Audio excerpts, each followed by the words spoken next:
Տոնական օրերին դրամի վարկագիծը կայուն էր, ըստ Կենտրոնական բանկի դեկտեմբերի 30-ից մինչև հունվարի 7-ը 1 դոլարն արժեցել է 484 դրամ, դեկտեմբերի 30-ին 1 դոլարն արժեր 72 ռուբլի, իսկ արդեն հունվարի 14-ին 76 ռուբլի։ Ռուբլու փոխարժեքը կրկնում է նավթի միջազգային գների տատանումները, երբ Brent տեսակի նավթը տարեվերջյան 35 դոլարից հունվարի 13-ին հասավ ընդհուպ 29 դոլարի։ Ինչով է պայմանավորված դրամի կայունությունը, երբ Հայաստանի տնտեսությունը մեծապես կախված է Ռուսաստանից եկող դրամական փոխանցումներից։ Իմ կարծիքով առաջին պատճառը այն է, որ Կենտրոնական բանկը դեռ իրեն հիմնական գործիքը չի թույլատրել, այսինքն բանկերի կողմից արտարժույթով ավանդների պահոստավորման նորմատիվը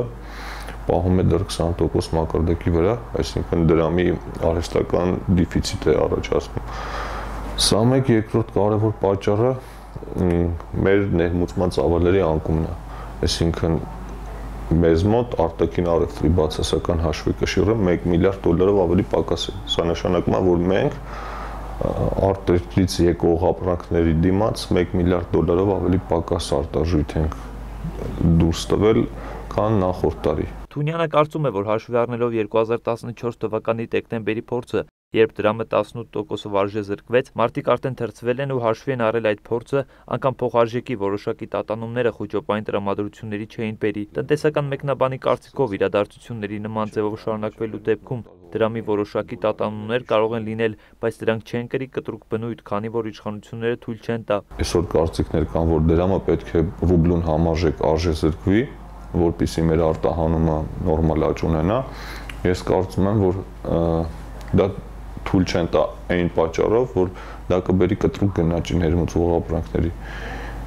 Դա էլ իր հերթին կարող է բերի սոցիալական դժգոհությունների։ Ռուսաստանում արդեն մտածում են 2016-ի բյուջեի սեկվեստրի ծախսերի կրճատման մասին։ Այս տարվա բյուջեի հիմքում դրված է 63 ռուբլի 1 դոլար փոխարժեքը, մինչդեռ հունվարի 13-ին դոլարն արժեր 76.50 ռուբլի։ Նավթի գինը Ռուսաստանի 2016 թվականի բյուջեում սահմանված է 50 դոլար։ Ռուբլու արժեզրկումը ազդում է Հայաստան եկող դրամական փոխանցումների դոլարային արտահայտությամբ կրճատմանը, սակայն Հայաստանում խուսափում են բյուջեի կրճատումից։ Պապկեն Թուհունյանը բացատրում է, թե ինչու։ Ցանկացած երկրի կառավարություն փորձում ամեն գնով խուսափել սեկվեստրից, այսինքն դա ոնց որ անուղղակիորեն խոստովանություն լինի, որ կառավարությունը ձախողում է իր գործունեությունը։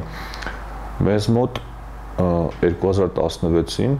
ավելի քիչ հարկային եկամուտներ են նախատեսված, քան թե 2015 թվականին, այսինքն այս առումով մեր կառավարությունը մի քիչ զգուշավոր է գտնվել ու չի ցանկացել ավելի շատ փող քաշել տնտեսությունից։ Տնտեսական մեկնաբանը կարծիք է հայտնում, որ եթե բյուջեի գումարները չհավաքագրվեն ու առաջանա ֆինանսավորման խնդիր, իշխանությունները կդիմեն ոչ թե սեկվեստրի, այլ կփորձեն նոր վարկեր ձեռք բերել, ինչը կմեծացնի պետության արտաքին պարտքը։